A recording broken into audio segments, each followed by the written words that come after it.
Hello and welcome back to the Household of Faith Daily Devotionals. Thank you so much for joining us once again. We do appreciate you taking the time to um, listen to these videos, and we hope that you are blessed by them.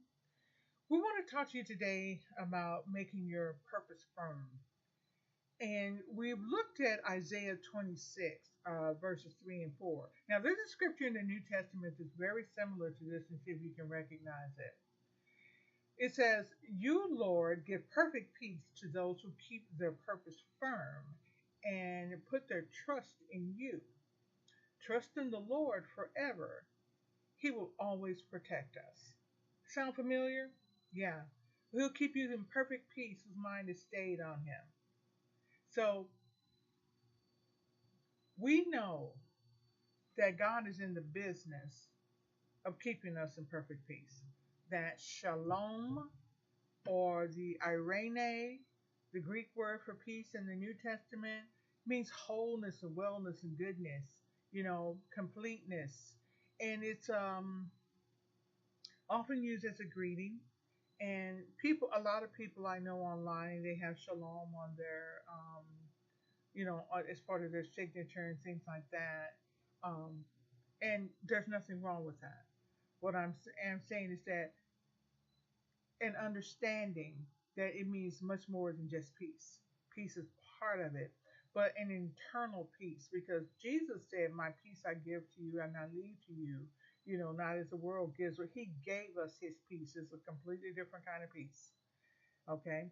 But we're talking about your purpose today. And without good peace, your purpose isn't going to be firm. And by that I mean, when you have a firm purpose, that means that you're at peace with what you know you need to do. It doesn't mean that what you need to do is going to be very easy.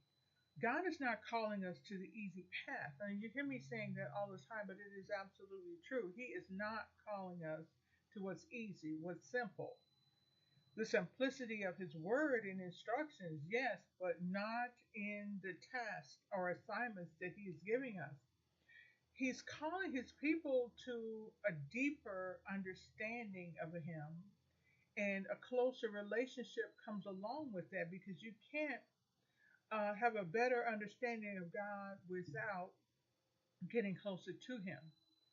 And a lot of people, here's the way it goes in the world. The more you know about a person, either pulls you closer to them or pushes you further away. And it depends on what you find out about them. But when it comes to God, the more you find out about him, the more loving you find that he is.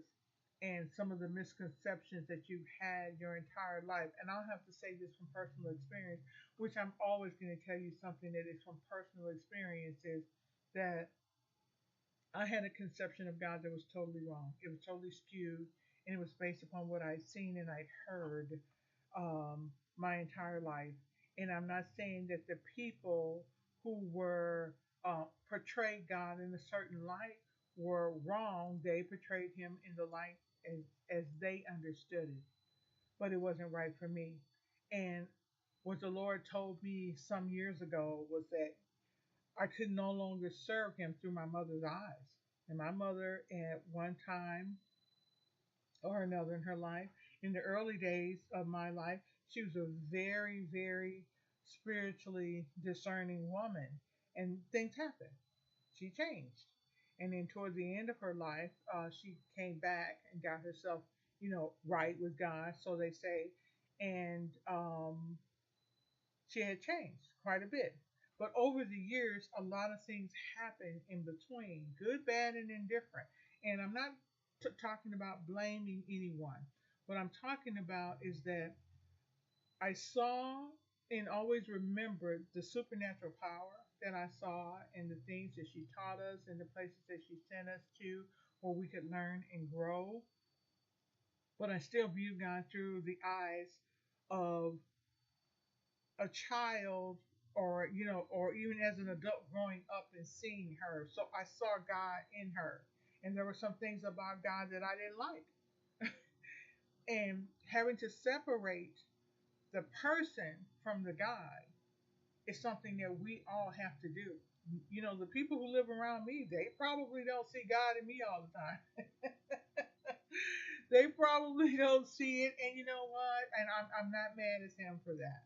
I'm just saying that you can't look at people and make a decision about God based upon the person, no matter how godly they are, no matter what good of an example they are, even though their life is our life is our witness. Our life is the best witness that we'll have, but our life will also show people that we are capable of making some mistakes.